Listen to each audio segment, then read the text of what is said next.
అందరికీ నమస్తే. సీఎం రేవంత్ రెడ్డి గారు బీఆర్ఎస్ ట్రాప్‌లో పడ్డారు. ఎట్లా ట్రాప్‌లో పడ్డారంటే, ఒక ప్రధాన ప్రతిపక్ష పార్టీగా, ఒక ప్రతిపక్ష పార్టీగా ఖచ్చితంగా అధికార పార్టీలో జరిగే అధికార పార్టీ అంటే సర్కారులో ప్రభుత్వం చేసే వ్యవహారాలు, అందులో ప్రతి ఇష్యూ మీద వాళ్ళు తప్పులను లేవనెత్తుతూ ఉంటారు. అది వారి బాధ్యత. పట్టకపోతే తప్పు వాళ్ళది. ఈవెన్ దేశంలో ఇప్పుడు ప్రతిపక్ష పార్టీలో ఉన్న కాంగ్రెస్ లాస్ట్ 10 ఇయర్స్ నుంచి ప్రతిపక్షంలో ఉన్న కాంగ్రెస్ ఖచ్చితంగా మోడీ తప్పులను తీయాల్సిందే. మోడీ తప్పుల మీద కాన్సన్ట్రేషన్ డేగా కనిపెట్టి చూడాల్సిందే. అయితే ఇక్కడ ఏమైందంటే బీఆర్ఎస్ చేస్తున్న విమర్శలు, బీఆర్ఎస్ చేస్తున్న ఆరోపణలు తప్పు అని నిరూపించే పనిలో రేవంత్ రెడ్డి బీఆర్ఎస్ ట్రాప్‌లో పడ్డారు. ఎట్లా పడ్డారంటే చెప్తాను. అమెరికా టూర్‌కి పోయినప్పటి నుంచి ఇక్కడి దాకా జరిగిందంతా మీకు తెలుసు. ఇప్పుడు నిన్ననే రాగానే ఒక గంట సేపు టైంలోనే గచ్చిబౌలిలో ఒక కంపెనీ ప్రారంభించారు. శంకుస్థాపన కాదు, ప్రారంభించారు. భూమి పూజ కాదు, బిల్డింగ్ అయిపోయింది. లేకపోతే దానిలో ఏర్పాట్లు అయిపోయినాయి, ప్రారంభించారు. ఆ బిల్డింగ్ ఒకటి మీకు చూపిస్తాను. చూపించిన తర్వాత నేను మిగతా విషయాలని చెప్తా. ఇది నిన్న ఆయన సీఎం రేవంత్ రెడ్డి గారు దుద్దిల శ్రీధర్బాబు గారు పోయి ఆయన ప్రారంభించినారు. దీనిలో ప్రారంభం భూమి పూజ కాదు, ప్రారంభించేసిన అంటే ఇంట్లో కూడా అనమాట డైరెక్ట్. అసలు మనకందరికీ తెలుసు, ఒక గుడిసె కట్టాలంటే 10 రోజులు పడుతుంది. ఒక కొట్ట మేయాలంటే 10 రోజులు పడుతుంది. ఒక ఇల్లు కట్టాలంటే సంవత్సరం పడుతుంది.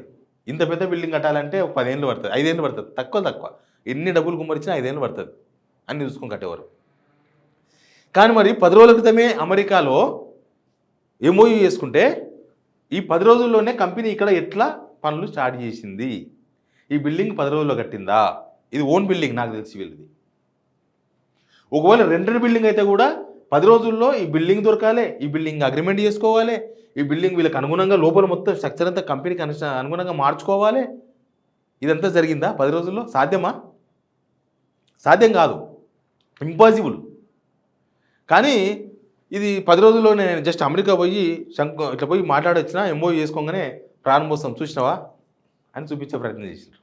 కానీ బోల్తా పడ్డారు. తప్పది. మీరు వేసుకున్న కంపెనీలు రావచ్చు, కానీ టైం పడుతుంది దానికి.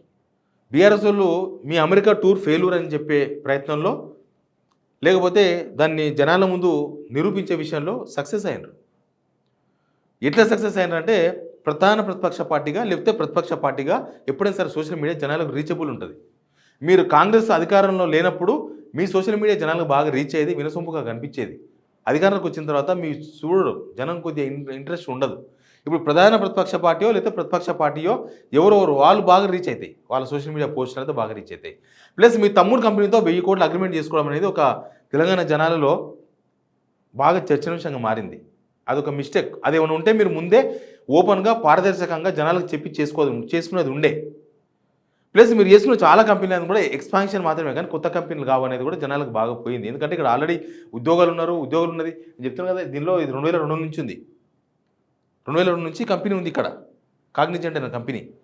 వీళ్ళు పోయి అక్కడ గెలవంగానే రాగానే వచ్చి ఇది కిరాయి తీసుకోనో, లేకపోతే ఇది కొత్తది కొనో, లేకపోతే ఇది మొత్తం కట్టలే 10 రోజులు అవుతుందా? సాధ్యమవుతుందా?